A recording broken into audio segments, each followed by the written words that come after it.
Salut à tous, bienvenue sur cette nouvelle vidéo. Alors aujourd'hui, on va apprendre quelques secrets cachés d'Alibaba. Des petites fonctionnalités qui sont assez méconnues et d'autres qui sont connues aussi, mais voilà, on va les redire pour ceux qui les connaissent pas. Donc là, on est sur le site Alibaba. Donc moi, bien sûr, je suis inscrit. Donc pour commencer, il y a un truc qui est pratique, c'est la recherche par image. Donc là, vous voyez, il y a un petit icône là. En fait, c'est pour ajouter une photo. On va mettre une photo d'un produit qu'on veut rechercher, vous voyez, et là, ça nous met tous les fournisseurs. Alors souvent, avec cette technique, vous pouvez trouver beaucoup plus de fournisseurs qu'en tapant un mot-clé. Des fois, quand je trouve pas ce que je veux en tapant le mot-clé, je fais comme ça, et ça me trouve vraiment beaucoup plus de fournisseurs. Donc ça, déjà, c'est une première technique. Alors ensuite, vous avez sur le site de Alibaba, alors attendez, je vais revenir en arrière. Ici, sélection recommandée, nouveaux arrivages. En fait, il y a des endroits où on peut voir un petit peu les produits tendances. Donc, vous avez les nouveaux lancements, les nouvelles tendances. Là, vous pouvez prendre des idées produits. Vous les parcourez un petit peu. Après, ce qui est dommage, c'est que des fois, ils se basent un peu sur vos recherches à vous.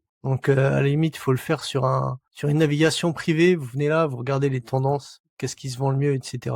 Et vous choisissez aussi par rapport à la catégorie. Vous voyez, il y a des catégories différentes, etc.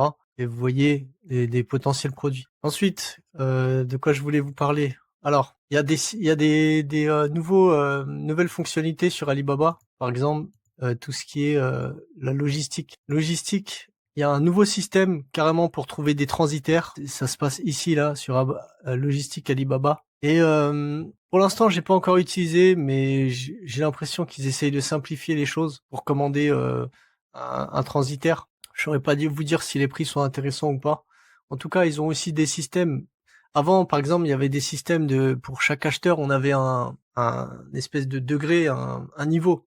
Un niveau, si vous atteignez tel niveau, vous aviez tel avantage. Alors moi, j'étais Platinum, mais j'ai l'impression qu'ils ont changé ce système il y a pas longtemps. Parce que maintenant, je vois qu'il y a des trucs comme ça, là, adhésion Alibaba.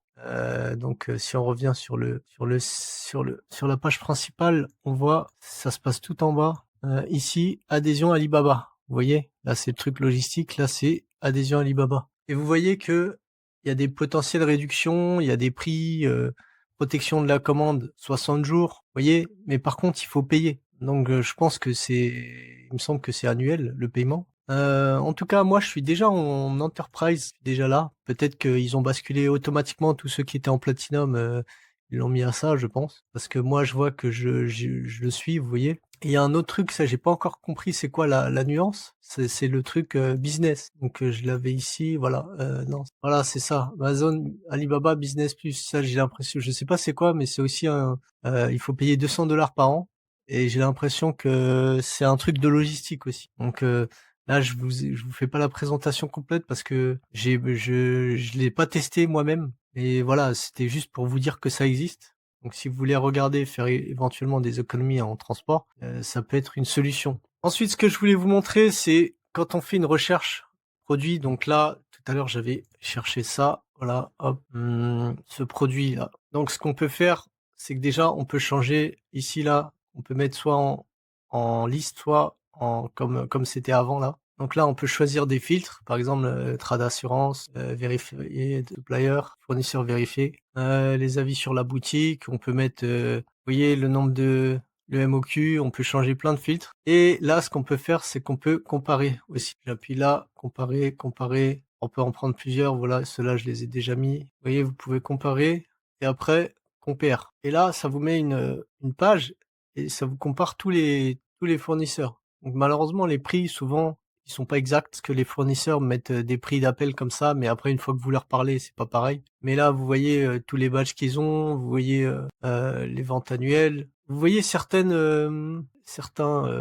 comment dire, certains critères pour choisir finalement quel fournisseur peut être viable.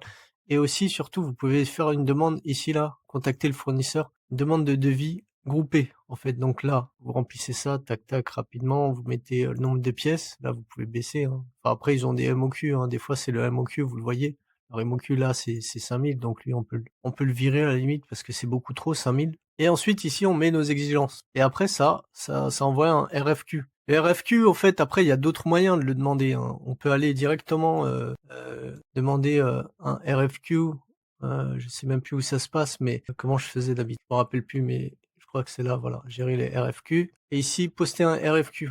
Voilà, je clique là, et ici, je mets tous les détails du produit que je recherche, avec le budget, le nombre de l'EMOQ, les conditions, l'Incoterm, et le message avec les détails, etc., éventuellement une image. Et ensuite, je clique là, inviter les fournisseurs à établir un devis, et vous allez recevoir des devis de plusieurs fournisseurs. Ça, c'est, ça fait une recherche inversée en quelque sorte, puisque c'est pas vous qui allez vers les fournisseurs, c'est les fournisseurs qui viennent à vous.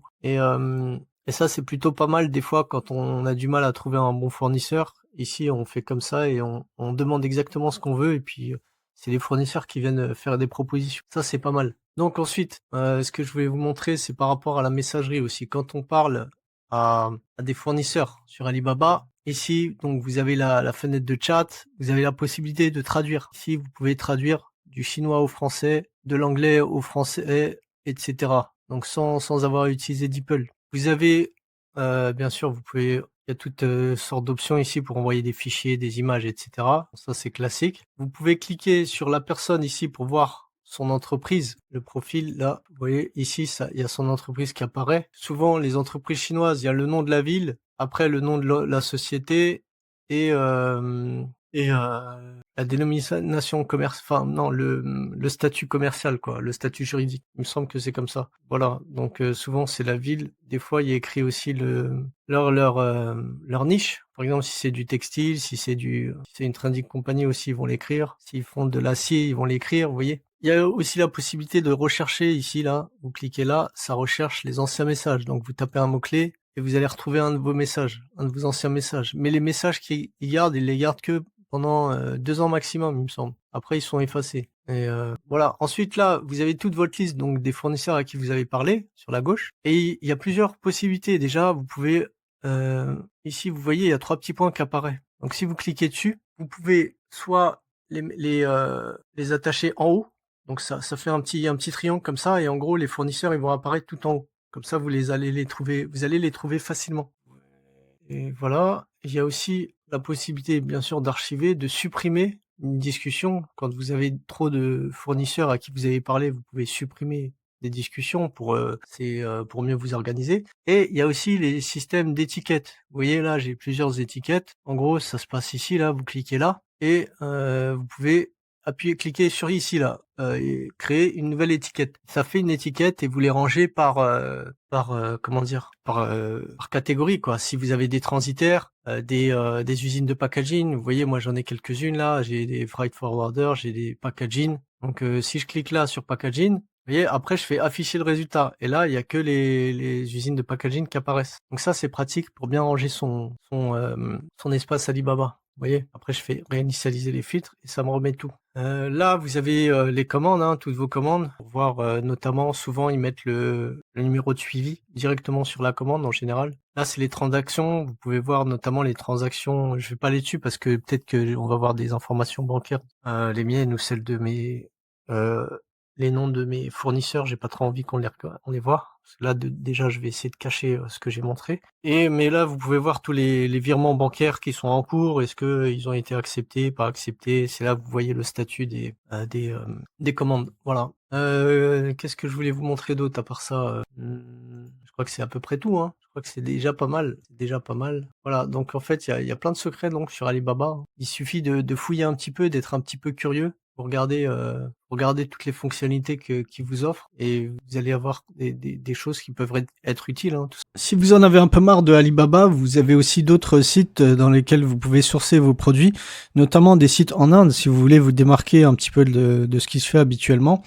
Donc pour ça, je vous ai préparé un nouvel e-book. Vous allez pouvoir trouver le lien pour faire la demande dans la description de cette vidéo. Donc n'hésitez pas à faire la demande et puis vous recevrez cet e-book, c'est totalement gratuit. Simplement. Voilà, donc c'est la fin de cette vidéo. Si ça vous a plu, mettez un like, abonnez-vous et n'hésitez pas à mettre des commentaires si vous voyez que j'ai oublié quelque chose, que vous voulez rajouter une fonctionnalité que je connais pas ou que j'ai oublié, n'hésitez pas à la mettre. Si vous avez des questions aussi, hein, n'hésitez pas à les poser. Et je vous dis à bientôt pour la prochaine vidéo.